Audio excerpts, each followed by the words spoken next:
Bonjour Aurélien Acquier. Bonjour Jean-Philippe Denis. Aurélien Acquier, Anthropocène, limites planétaires et nouvelles frontières des sciences de gestion, nouvelles au pluriel, frontières au pluriel des sciences de gestion.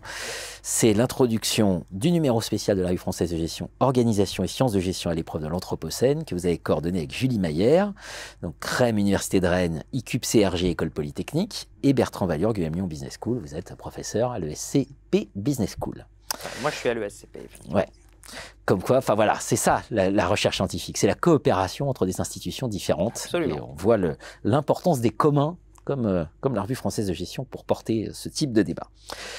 Alors, il y a un point de bascule que vous identifiez, c'est finalement le rapport du management au vivant.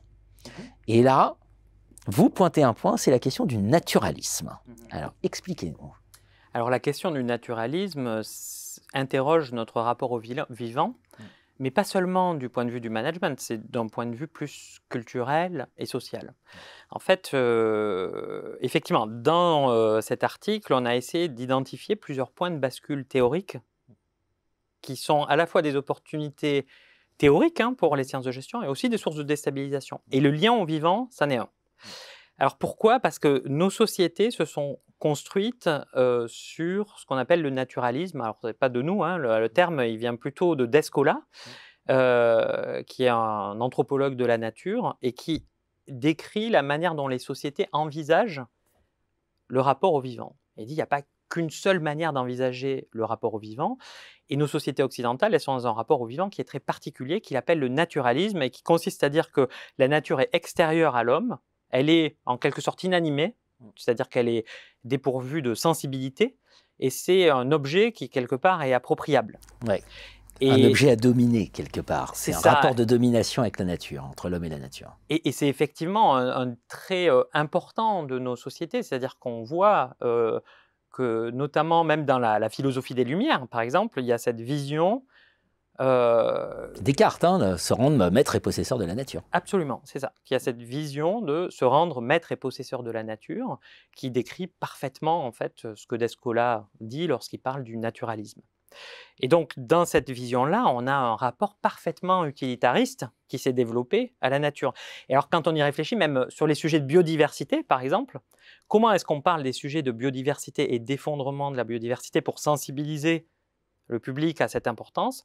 Eh bien, on parle des services écosystémiques. C'est quoi les services écosystémiques? D'ailleurs, on essaye de les monétiser pour montrer quelle est la part de PIB représentée par les services gratuits donnés par les écosystèmes. Alors, ça ne veut pas dire qu'il ne faut pas s'occuper de la biodiversité, bien sûr, mais ça montre bien cette approche naturaliste et le fait qu'on a un rapport très utilitariste à la nature et qu'on gère la nature comme un objet en quelque sorte inanimé. Alors évidemment, cette vision de la nature comme objet extérieur inanimé, elle est en tension aujourd'hui.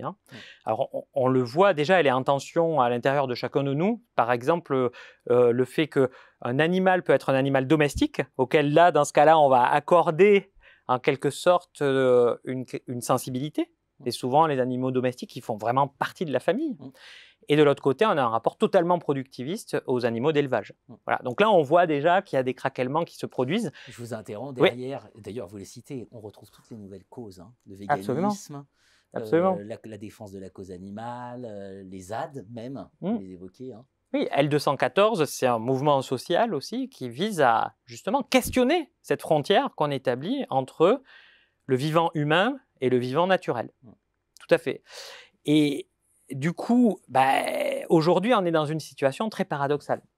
Ce qu'on dit notamment là dans l'article, c'est que l'Anthropocène, c'est à la fois la crise et l'aboutissement du naturalisme. Alors, c'est la crise parce que c'est en mettant sous gestion la nature qu'on a déstabilisé à une échelle globale les dynamiques du système Terre. Donc, c'est une manifestation des crises produites quelque part par l'action humaine.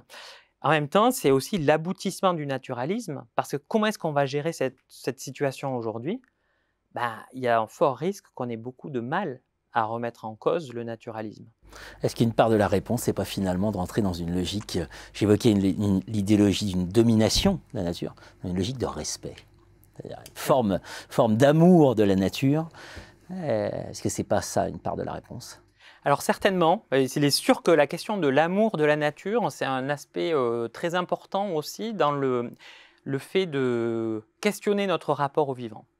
Et donc ça, c'est aussi un élément clé pour amener les gens, même si on ne développe pas là dans l'article la question de l'amour, mais en fait, amener les publics à se soucier de l'environnement, le ressort émotionnel qu'on a avec le vivant, c'est un élément absolument clé à mobiliser.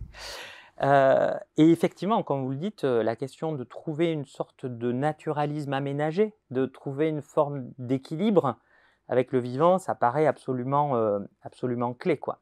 Mais il y a une question très profonde, je pense, c'est que pour la gestion, on est aussi devant un défi absolument colossal. La gestion, ça consiste à manipuler des objets. Et d'ailleurs, même, il y a une critique de la gestion qui est faite sur l'humain lui-même, lorsque des gens vous disent « mais en fait, j'ai l'impression d'être un objet ». Eh bien, est-ce qu'on peut penser la gestion tout en faisant sortir la nature du statut d'objet pour le penser comme sujet?